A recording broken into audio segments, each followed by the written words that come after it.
I'm Joe Catalano with an AM Quincy news update for Monday, November 18th. A truck took down some wires and a utility pole on Southern Artery in Quincy early this morning. Police say it happened right in front of the CVS on the Southern Artery just after 5 a.m.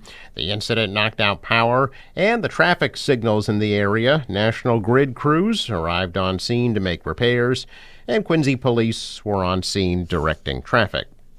A stabbing in North Quincy Friday morning is still under investigation. Police say a woman was stabbed in the abdomen as she dropped off her child in the parking lot of Quincy Catholic Academy at about 8 a.m. The woman says a man that she does not know stabbed her. The woman fled into Milton, where she was treated by emergency medical personnel, then taken to Boston Medical Center with non-life-threatening injuries. Suspect was described as a black male, and police say the incident may be domestic-related. Quincy Catholic Academy was placed in modified lockdown during the incident as a precaution. Police were checking surveillance video in the area as they search for the suspect. The issue of extending the lease for Quarry Hills Associates to operate the Granite Links Golf Course and Clubhouse is back. Tonight, the Quincy City Council will hear a request from the administration to extend the existing lease, which still has 21 years left to go. A year ago, Quarry Hills Associates withdrew a request for a new 99-year lease with the city after some residents expressed concern about what they felt was a lack of public input, lack of fiscal transparency, and complaints that Quarry Hills had failed to fulfill promises of maintaining playing fields and walking trails on the 500-plus acre property. The lease extension would require both city council approval and the approval of a home rule petition by the state. The future of Eastern Nazarene College property in Quincy remains in doubt as the school prepares to close at the end of this year after 105 years in Quincy. Mayor Thomas Koch says there are unofficial reports that an out-of-state buyer is eyeing the 21-acre campus.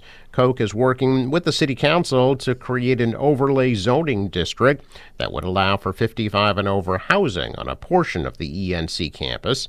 And he says Quincy College could utilize the gym and library. Koch says that he would use eminent domain to take the property if he feels a proposed development at that site would be detrimental to the surrounding neighborhood. Outgoing Quincy Historical Society Executive Director Dr. Ed Fitzgerald has been honored for his 30-plus years of service. Society President Jim Edwards told the City Council last week that Fitzgerald did everything from creating historical exhibits and advising the mayor on the city's past to managing the Society's workers and the building. Councilor-at-Large Nina Liang read a special citation for Fitzgerald, who attended the meeting with his wife. Society curator for the past 7 years, Alexandra Elliott, was recently named to succeed Fitzgerald, who will continue to serve as Director Emeritus.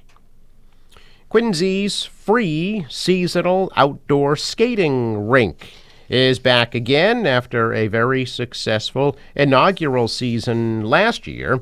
The rink is slightly larger and will be located across from the Quincy District Court. The rink will open on Monday, December 2nd, and remain open until the end of February vacation week. Commissioner Dave Murphy and the Department of Natural Resources have been working on the rink, and it will be run by the Quincy Recreation Department. It will be free for Quincy residents to use. A Weymouth man who received a kidney transplant from a genetically engineered pig died from an unexpected cardiac event unrelated to the organ.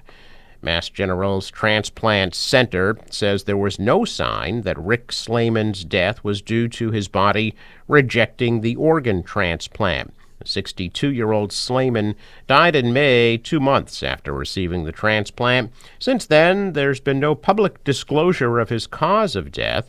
Immediately following Slayman's passing, doctors said they had no indication that it was the result of his recent transplant. Slayman had received the historic transplant on March 21st as a treatment for his end-stage kidney disease. Surgeons said they believed that the transplant would last for at least 2 years. Doctors knew of Slayman's heart condition before the procedure, but still believed he was a good candidate for the surgery. Slayman was the first living person to have the procedure. His family said Slayman underwent the surgery to give hope to the more than 100,000 people who need an organ transplant to survive. Well, firefighters in Dorchester put out a large fire early yesterday morning, which heavily damaged 2 floors of a multifamily home, displacing 6 residents. Just after midnight Sunday, firefighters said they responded to a fire that was burning on the first and second floor of a multifamily home on Draper Street in Dorchester. After arriving at the scene, firefighters said a second alarm was immediately ordered due to the heavy and fast-moving flames requiring extra support to fight. Nearly 45 minutes later, firefighters said the fire had burned through the roof of the home and that all companies were working to help put out the flames. An hour after they arrived, firefighters had the fire out. Boston Fire said firefighters remained on scene to monitor any hot spots and that 6 residents had been displaced. Nearly 3 hours after the fire broke out, firefighters were still on scene, putting out hot spots. They said embers from the fire ignited a tree next door.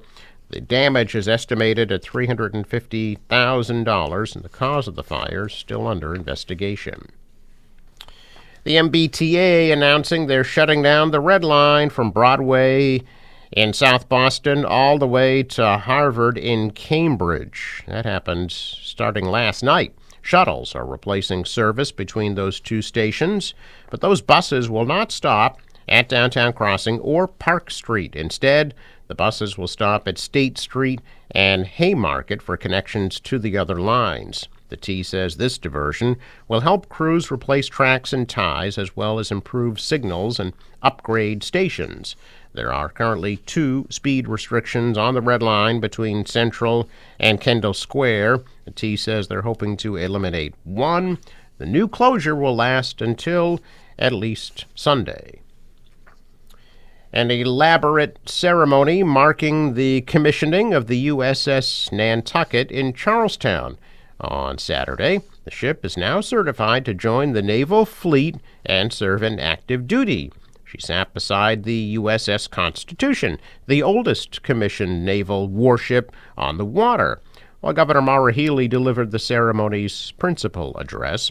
Nantucket is the 14th Freedom variant littoral combat ship commissioned in the United States Navy, and the 3rd to bear that namesake. It was built by the Lockheed Martin and Fincantieri Marinette Marine in Marinette, Wisconsin. It was christened in 2021 and delivered to the Navy in July. The ship's sponsor, the Honorable Polly Spencer, wife of the 76th Secretary of the Navy, joined by her daughters, gave the order to man our ship and bring her to life. Nantucket's commanding officer is Commander Kari Yakubison. The USS Nantucket will be home ported at Naval Station Mayport in Florida. Well, the Norfolk County Register of Deeds, Bill O'Donnell, sponsoring the Registry's 17th Annual U.S. Marine Corps Reserve Toys for Tots Drive. Donations of new toys and games can be brought directly to the Registry building on High Street in Dedham Square, starting today and running through Tuesday, December 10th at 10 a.m. A marked donation bin will be set up in the lobby, which is open Monday through Friday from 8 to 4:30. This year marks the 77th anniversary of Toys for Tots. The program was established in 1947 when the wife of a Marine major wanted to donate a Raggedy Ann doll for Christmas but couldn't find an organization to accept it. Since then, the national program has delivered over 677 million toys. Since 2007, the Registry of Deeds has collected over 1,700 toy donations for the Toys for Tots program. A check of business news this morning, and stocks pulled back on Friday. The Dow is down 305, the Nasdaq dropped 427, and the S&P lost 78.